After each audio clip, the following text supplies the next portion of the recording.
जय हिंद दोस्तों। आज हम क्लास 10th का सामाजिक विज्ञान का मोस्ट इम्पोर्टेंट क्वेश्चन देखेंगे जो हर साल आता रहता है।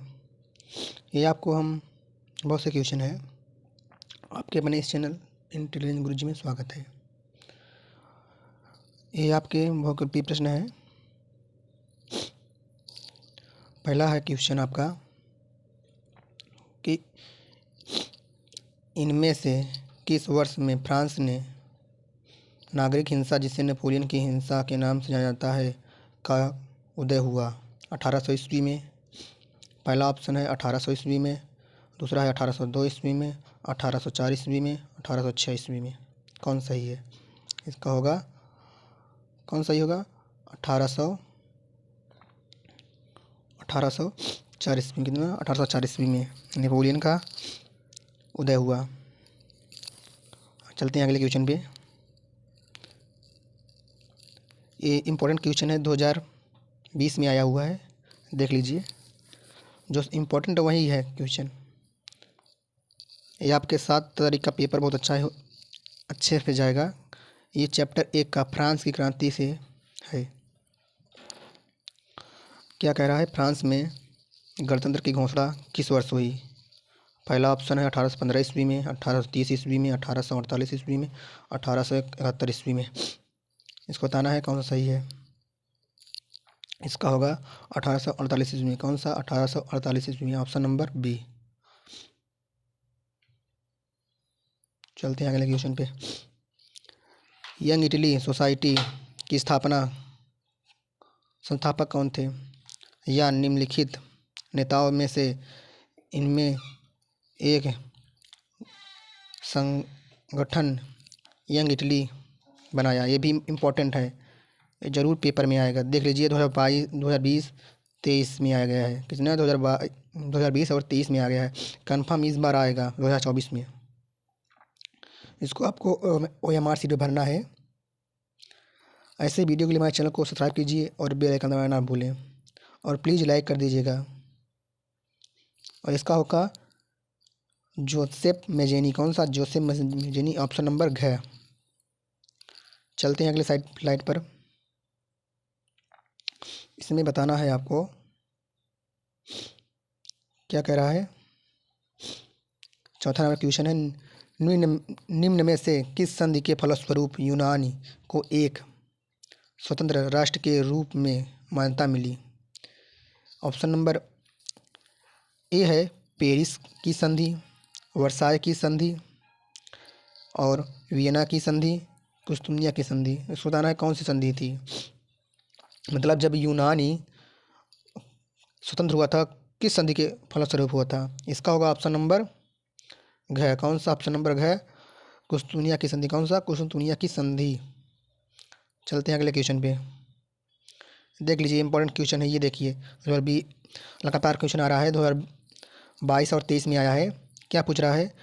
पाँचवा है, निम्न में से यह किसका कथन है, जब फ्रांस छींकता है तो बाकी यूरोप को सर्दी जुकाम हो जाता है? बताना है। मैटरनिक है कि कावूर है, बिस्मार्क है कि मेजेनी है? बताना है इसमें कौन होगा। इसका होगा ऑप्शन नंबर ए। कौन सा? ऑप्शन नंबर ए, मैटरनिक है। कौन? जब फ्रांस सीखता है तो बाकी यूरोप को सर्दी हो जाती है। ये कहा था मैटरनिक ने। कौन से? मैटरनिक, ऑप्शन नंबर क। ये देखिए, ये इंपॉर्टेंट क्वेश्चन है, ये कन्फर्म आएगा। देख लीजिए कब कब पूछा गया है। 2020, 22, 23, 22 में, 23 में। क्या कह रहा है? फ्रांस की क्रांति हुई, कि फ्रांस की क्रांति आरंभ कब हुई? ये भी हो सकता है कि फ्रांस की क्रांति कब हुई। 1788 ईस्वी में, 1779 ईस्वी में, 1790 ईस्वी में, 1787 ईस्वी में। बताना है 1800।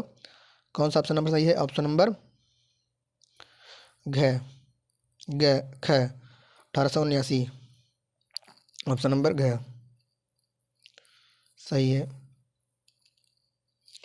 ऐसे वीडियो के लिए हमारे चैनल को सब्सक्राइब कीजिए और बेल आइकन दबाना ना भूलें। हम आपको सुबह 6 बजे वीडियो अपलोड कर देते हैं। अभी हमने बहुत से मॉडल पेपर हल कराए हैं। वो भी हम डिस्क्रिप्शन में डाल देंगे, उसका लिंक आप देख लीजिएगा। चलते हैं अगले क्वेश्चन पे। कौन सा 7वां नंबर क्वेश्चन है आपका, ये भी देखिए, ये भी इम्पोर्टेंट है। कब पूछा गया है? 2020, 21, 22 में। कन्फर्म है इस साल भी पूछा जाएगा। क्या कह रहा है? राष्ट्रवाद का आरंभ किस देश से हुआ?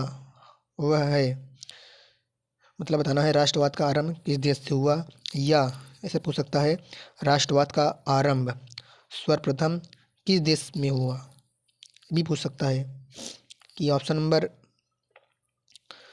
क्या है? जर्मनी में, इटली में, कि फ्रांस में, कि इंग्लैंड में। मतलब कि सबसे पहले राष्ट्रवाद का आरंभ किस देश में हुआ था? सबसे पहले हम कक्षा 9 में पढ़े थे कि कौन से देश में हुआ था पहले राष्ट्रवाद? ये तो होगा था फ्रांस में। कौन सा? फ्रांस में। ऑप्शन नंबर ग। कौन सा? ऑप्शन नंबर ग। अगला क्वेश्चन है आपका कि जर्मन को किस वर्ष एक स्वतंत्र राज्य घोषित किया गया? 1871 ईस्वी में, 1872 ईस्वी में, 1876 ईस्वी में, 1880 ईस्वी में। बताना है कि जर्मन को स्वतंत्र राष्ट्र घोषित कब किया गया, राज्य घोषित कब किया गया? इसका होगा ऑप्शन नंबर क्या? कौन सा ऑप्शन नंबर क्या? 1871 ईस्वी में। ऑप्शन नंबर क्या? ये देख लीजिए, इंपॉर्टेंट है, देख लीजिए कब कब पूछा गया है। 2020 कब है इसका? 2020, 21, 22, 23 में पूछा गया है। जो इम्पोर्टेंट है वही क्वेश्चन करा रहे हैं दोस्तों। सभी क्वेश्चन इंपॉर्टेंट हैं, इसे याद कर लीजिए। आपके 7 तारीख पेपर में कंफर्म यही क्वेश्चन आएगा। हमने विज्ञान का कराया था क्वेश्चन, उसमें हमने आपका 10-20 में से उसका 10 क्वेश्चन जरूर पता था। इसलिए इसे कुल देखिएगा, वीडियो स्किप ना कीजिएगा, और लास्ट में वीडियो अच्छी लगे तो सब्सक्राइब कर दीजिएगा और लाइक करना ना भूलिए। पहला आप क्या कह रहा है? जर्मनी का एकीकरण के श्रेय किसे दिया गया? या पूछ सकता है जर्मनी के एकीकरण के मुख्य भूमिका किसकी थी? बताना है कि जर्मनी के एकीकरण की मुख्य भूमिका किसकी थी? बताना है। इसका होगा कि ऑटोमन बिस्मार्क की, काइजर विलियम प्रथम की, हिटलर की, कि मेज़ेनी की। इसमें ऑप्शन नंबर ए, कौन सा ऑप्शन नंबर होगा? ऑटोमन बिस्मार्क की। जर्मनी का एकीकरण के श्रेय ऑटोमन बिस्मार्क को दिया गया था। और अगला क्वेश्चन है आपका, नेपोलियन का संबंध किस देश से था? या पूछ सकता है नेपोलियन का संबंध था। देखिए कब पूछा गया है? 2022 में, 22 में। मतलब पर साल क्वेश्चन ये पूछा गया था। हर साल पूछा जाता है। 2024 में ये क्वेश्चन जरूर पूछा जाएगा। इम्पॉर्टेंट है कि नेपोलियन का संबंध किस देश से था। पहला ऑप्शन है आपका कि जर्मनी से, इंग्लैंड से, इटली से, फ्रांस से, इंग्लैंड से। मतलब नेपोलियन सबसे पहले कहाँ राजा बना था? ये बना था फ्रांस में, इसलिए इसका संबंध है फ्रांस से। कौन से? फ्रांस से। ऑप्शन नंबर ग। ऑप्शन नंबर क्या सही होगा? फ्रांस से हुआ था। चलते हैं 11 नंबर क्वेश्चन पे। क्या कह रहा है? इटली का एकीकरण के नेतृत्व में किया गया। कब पूछा गया क्वेश्चन? ये 2020 में। कब से? 2020 में पूछा गया। जो इम्पोर्टेंट क्वेश्चन है 2020 में पूछा गया है ये क्वेश्चन। क्या कह रहा है? इटली के एकीकरण का श्रेय नेतृत्व दिया गया, किसे दिया गया? कि जोसेफ गैरीबाल्डी को, कि ऑटोमन बिस्मार्क को, नेपोलियन को, विलियम प्रथम को। इसका होगा, मतलब जब इटली की एकीकरण हुआ था तो उसका नेतृत्व किसे दिया गया था? ये दिया गया था ऑप्शन नंबर क, जोसेफ गैरीबाल्डी को। कौन से? जोसेफ गैरीबाल्डी को दिया गया था। और 12 नंबर क्वेश्चन है, 1848 में फ्रांस फ्रांसीसी राज्य क्रांति के फलस्वरूप मतलब जाना है कि उसके फलस्वरूप 1848 में फ्रांस किस प्रकार का राज्य था। ये 2020 में पूछा गया कि कब पूछा गया, 2020 में। देख लीजिए सभी जो पूछा गया है वही क्वेश्चन लाए हैं आपके लिए, 2020 में पूछा गया है। क्या कह रहा है, पहला ऑप्शन है निरंकुश राजतंत्र की स्थापना हुई थी। क्या कह रहा है, निरंकुश राजतंत्र की स्थापना, सीमित प्रजातंत्र की स्थापना, सौम्य शासन की स्थापना, गणतंत्र की स्थापना। मतलब उस राज्य में किसका फलस्वरूप हुआ था, ये हुआ था उसमें सबसे पहले गणतंत्र की स्थापना किसकी हुई थी, सबसे पहले वहाँ पर गणतंत्र की स्थापना हुई थी। कौन सा आपका सही होगा, ऑप्शन नंबर घ, कौन सा घ होगा। ये भी इंपॉर्टेंट क्वेश्चन है, सभी याद कर लीजिए।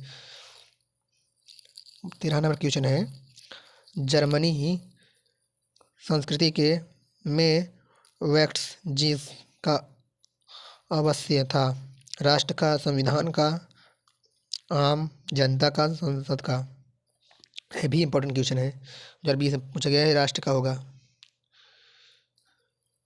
और 14 नंबर क्वेश्चन है, संसदीय प्रजातंत्र की स्थापना किस देश में सर्वप्रथम हुई, Italy, England, France, Germany, England. इसका सही होगा इंग्लैंड। कौन सा, इंग्लैंड सही होगा। सबसे पहले संसदीय प्रजातंत्र की स्थापना इंग्लैंड में हुई थी। और 15 नंबर क्वेश्चन है, जोसेफ मेजेनी द्वारा संस्थापित गुप्त गठन था, मतलब उसने कौन सा गठन वो किया था, बताना है कौन सा गठन किया था। सभी इंपॉर्टेंट क्वेश्चन है। देखिए 2000 कितने पूछा गया था, 2022 में पूछा गया था, कितने 2022 में ये हुआ था, कितने किसे वो गुप्त गठन में, यंग इटली में। कौन से, यंग इटली में। और ये भी इंपॉर्टेंट क्वेश्चन है, कब पूछा गया था, 2022-23 में पूछा गया था ये भी क्वेश्चन। क्या कह रहा है, नेपोलियन की पराजय कब हुआ, 1814 ईस्वी में, 1815 ईस्वी में, 1816 ईस्वी में, 1817 ईस्वी में। मतलब जब नेपोलियन युद्ध हार गया था, कौन सा युद्ध हारा था, इसको भी आप कमेंट कीजिए हमारे कमेंट बॉक्स में। ये होगा 1815। कौन से 1815 ईस्वी में हार गया था। यह क्वेश्चन है आपका कि ऑटोमन बिस्मार्क का संबंध किस देश से था, इटली से, जर्मनी से, फ्रांस से, ब्रिटेन से। इसका होगा जर्मनी से। कौन सा, जर्मनी से। चलते हैं हम अपने अगले स्लाइड पर।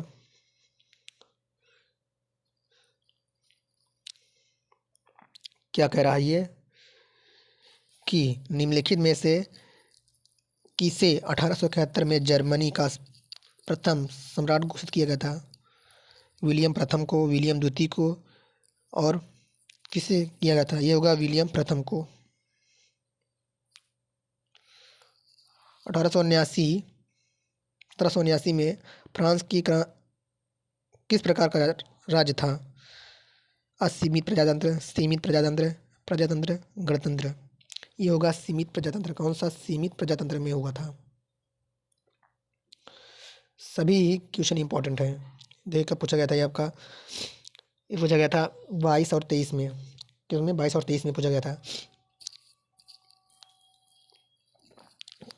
क्या कह रहा है, निम्नलिखित में से किसे 1871 में जर्मनी का प्रथम सम्राट घोषित किया गया था, कि काइजर विलियम प्रथम को, विलियम द्वितीय को, फ्रेडरिक विल्हेम्स को प्रथम को, ऑटोमन बिस्मार्क को। ये होगा काइजर विलियम प्रथम को। कौन से, 1871 में। यही बार बार क्वेश्चन पूछा जा रहा है, देख लीजिए 2022 में पूछा गया है ये क्वेश्चन। ये हुआ काइजर विलियम प्रथम को, ऑप्शन नंबर क। और ऐसे ही वीडियो के लिए हमारे चैनल को सब्सक्राइब कीजिए, और हम आपको सुबह 6 बजे वीडियो अपलोड कर देते हैं। और आप चाहते हैं तो इसका PDF तो हमारे टेलीग्राम को ज्वाइन कर लीजिए, उसमें हम आपको PDF दे देंगे। और हमने सभी विषय का मॉडल पेपर हल कर दिया है। अब इसका भी मॉडल पेपर लाने वाले हैं बड़ी जल्दी, जो आपका कल मॉडल पेपर आ जाएगा, कल आप देख लीजिएगा क्या कह रहा है। 1871 में 1861 में 1861 में एकीकृत इटली का सम्राट किसे घोषित किया गया था? ये होगा इमिलियल द्वितीय को। क्यों से? इमिनियल द्वितीय को। और है निम्नलिखित में से कौन सा 1804 में नेपोलियन कोड के नाम में नहीं जोड़ा गया है? ये होगा कि जन्म से प्राप्त विशेषाधिकार को, कि समानता व्यवस्था की अंत में संपत्ति का अधिकार, कानून की समीक्षा, समाधान। इसका होगा कौन सा? जन्म से प्राप्त विशेषाधिकार। जन्म से प्राप्त विशेषाधिकार। जोसे मजनी का संबंध किस देश से है? यंग इटली के एकीकरण से, जर्मनी के एकीकरण से, इटली के इंग्लैंड की राष्ट्रवाद से, फ्रांस के राष्ट्रवाद से। इसका होगा ऑप्शन नंबर क, इटली के एकीकरण से।